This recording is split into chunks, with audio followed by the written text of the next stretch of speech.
Hello friends, welcome to my channel. Today I will be doing a review on the Netflix documentary Madoff, the Monster of Wall Street.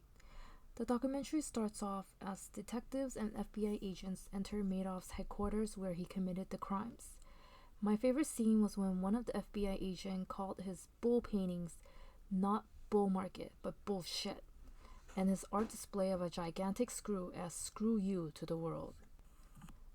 The documentary now takes us back in the 1960s when Madoff first opened a legitimate stock trading business and on the side an underground investment advisory business.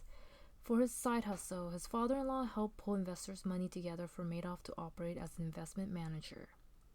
In 1962, the market wiped out their investments, and to cover his tracks, Madoff borrowed $30,000 from his father-in-law to replenish his investors' accounts. He became risk-averse and stopped investing their money.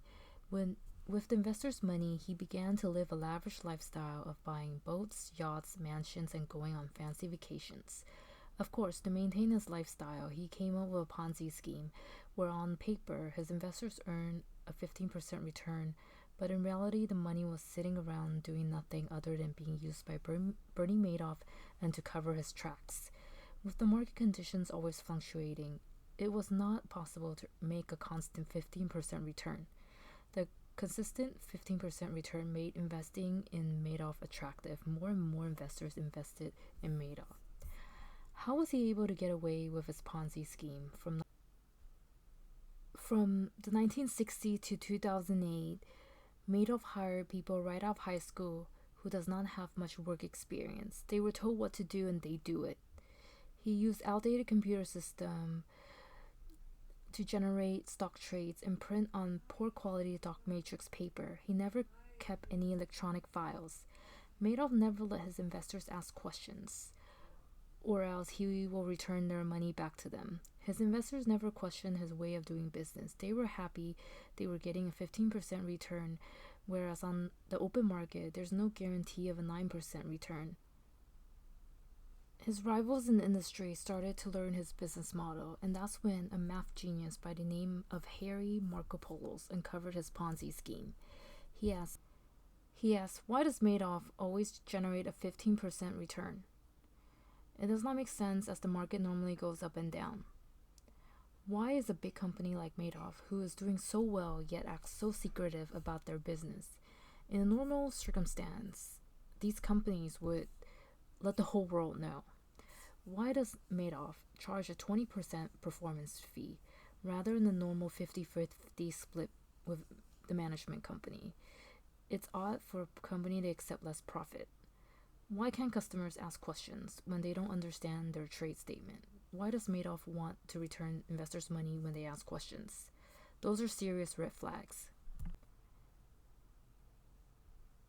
Harry reported to the SEC of the Ponzi scheme, but Madoff was on top of his game. He went undetected until the 2008 housing bubble popped.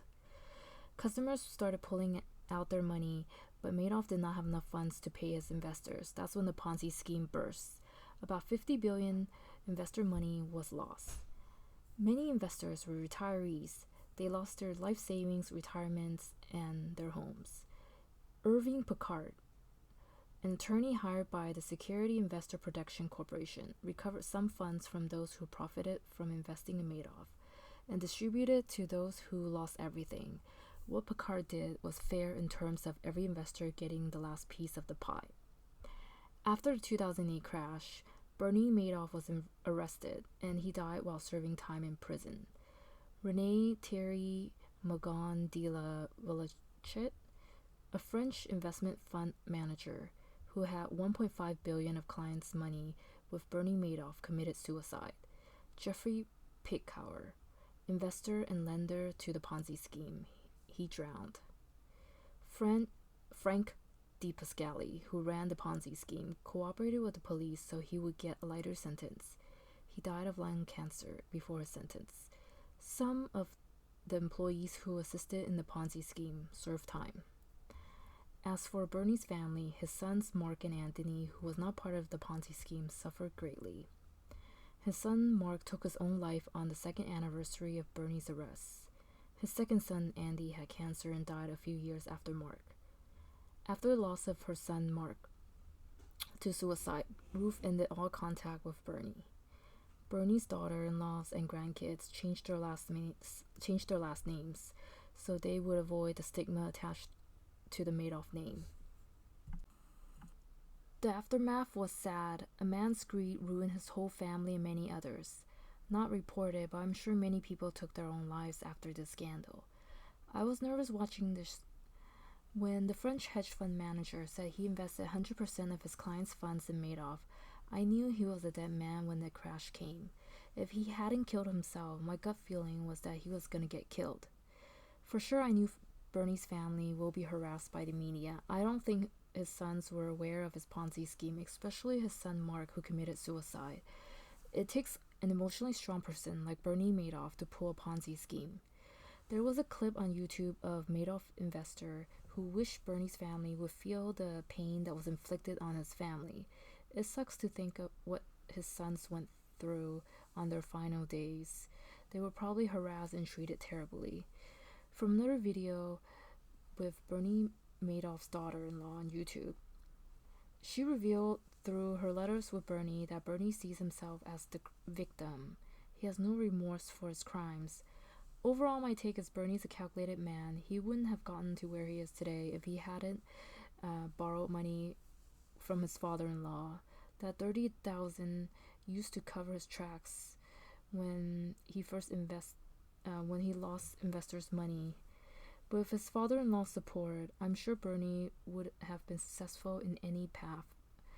It just sucks that he chose a bad one. My friends, please be careful, as there are many fraudsters out there trying to make a quick buck. If there's something too good to be true, like a 15% return on investment, and the market is not making any money, maybe it's time to think why. Never take somebody's word. Always do your due diligence when it comes to making important decisions. With that, I want to thank you for watching this video. I would like to hear your thoughts. Please give me a like, comment, and subscribe. Thank you so much. Have a nice day. Bye bye.